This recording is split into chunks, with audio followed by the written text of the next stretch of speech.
ఈరోజు భూభారతి వచ్చిన తర్వాత చాలా మంది మరి వాళ్ళు పడ్డటువంటి గతంలో ఇబ్బంది ఎదుర్కొన్నటువంటి దాని నుంచి కొత్త ఊపిరి పీల్చుకున్నట్టుగా ఉంది.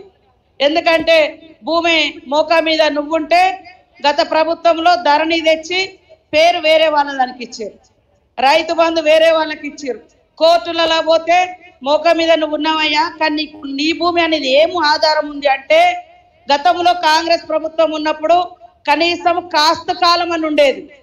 కాస్తులో నీకు పట్టా లేకున్నా పహాని ఉండేది, కాస్తులో మోక మీద నువ్వు ఉన్నావని అనేటువంటి ఆధారం అని ఉండేది.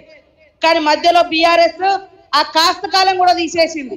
ఇటు పట్టా నీ పేరు లేకుండా చేసింది, నీ కాస్తు కాలం లేకుండా చేసింది. మోకా మీద మాత్రం నువ్వు ఉంటే మరి కోర్టుకు పోయి వాళ్ళు అత్యంత దౌర్జన్యంగా కూడా రైతుల నుంచి తరతరాలుగా సాగులో ఉన్న రైతుల నుంచి ఆ భూములను కూడా లాగేసుకున్నటువంటి చరిత్ర.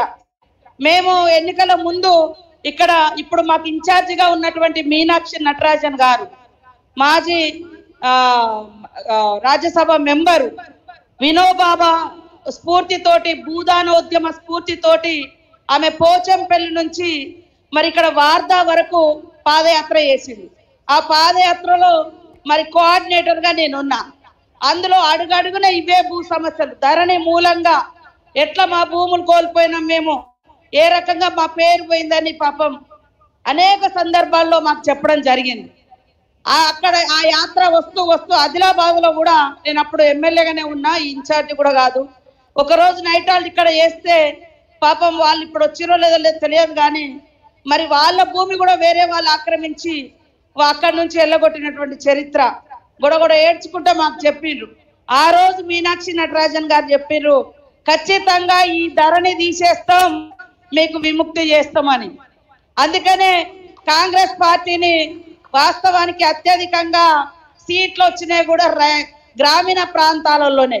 అందుకనే ఈరోజు రైతు భరోసా కానీ రుణమాఫీ కానీ కొంతమంది కాలేనటువంటి విషయం మన వాళ్ళు చెప్తున్నారు, దాన్ని కూడా ఖచ్చితంగా పరిశీలిస్తాం.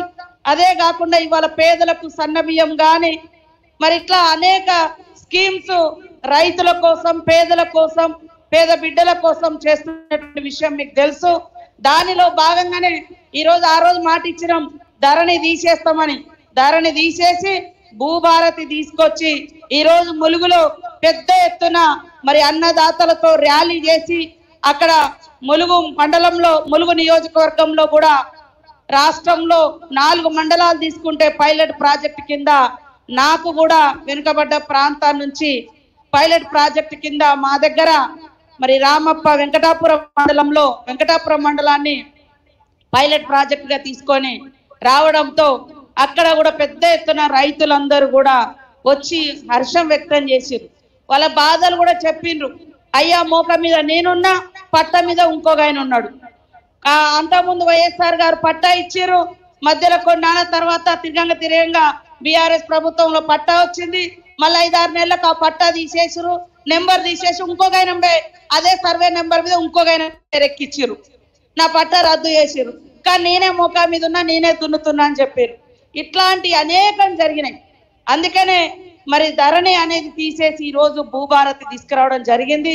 ఖచ్చితంగా ఇక్కడటువంటి అధికారులు కూడా మళ్ళీ తప్పులు జరగకుండా క్షుణ్ణంగా టైం తీసుకొని పరిశీలించి అవసరమైతే కన్ఫ్యూజన్ ఉంటే ఆ చుట్టూ ఉన్నటువంటి రైతుల యొక్క వాంగ్మూలం కూడా తీసుకొని ఇది ఈయనదేనా, ఈయన పేరెందుకు లేదు, ఇంకో ఆయన పట్టా ఎందుకు వచ్చింది, ఈయన ఎప్పటి నుంచి ఉన్నాడు, ఇట్లా క్లియర్ గా కూడా తీసుకొని మరి పట్టా చేసేటప్పుడు కానీ, పేర్లు తొలగించేటప్పుడు కానీ, పేర్లు లెక్కించేటప్పుడు కానీ జాగ్రత్త తీసుకోవాల్సిన అవసరం ఉంది.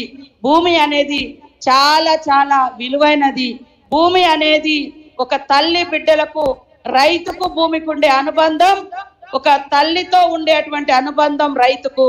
కాబట్టి ఈ రోజు భూమి అనేది ఒక గొప్ప ఆత్మగౌరవం, అసెట్, ఆస్తి. అదే విధంగా తరతరాలు అయినా కూడా తరిగిపోనిది భూమి. మనం ఎన్ని సంవత్సరాలైనా పంట పండించుకోవచ్చు, మనకు ఆదాయాన్ని ఇచ్చేది భూమి, ఆకలి తీర్చేది భూమి.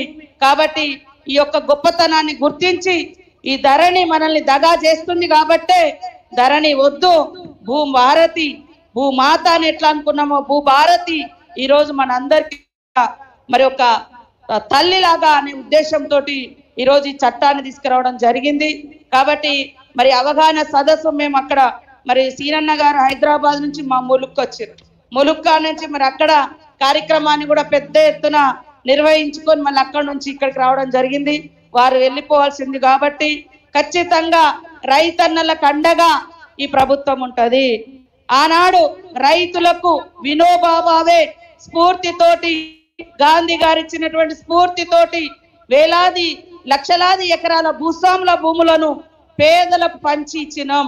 అలాంటి పట్టాలను కూడా గత ప్రభుత్వంలో తొలగించిర్రు. ఎవరో తెలియనటువంటి వాళ్ళు వచ్చి సడన్ గా ఆ భూముల మీద మరి వాళ్ళకు హక్కులు వచ్చినాయి.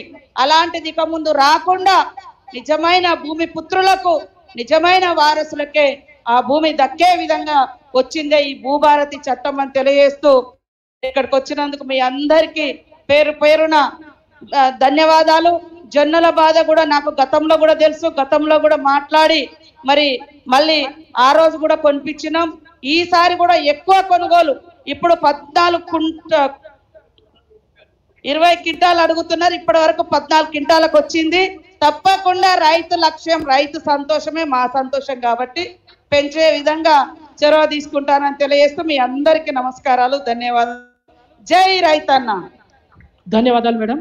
భూభారతి పథకం ద్వారా రైతులకు కలిగే ప్రయోజనాలని వివరించినందుకు మరొకసారి ధన్యవాదాలు తెలియజేస్తూ ఇప్పుడు ఉమ్మడి ఆదిలాబాద్ జిల్లాకు పూర్వపు కలెక్టర్, ప్రస్తుతం ఆర్థిక ప్రణాళిక శాఖ ప్రత్యేక ముఖ్య కార్యదర్శి శ్రీ రామకృష్ణారావు ఐఏఎస్ గారిని మాట్లాడాల్సిందిగా సవినయంగా ఆహ్వానిస్తున్నాం.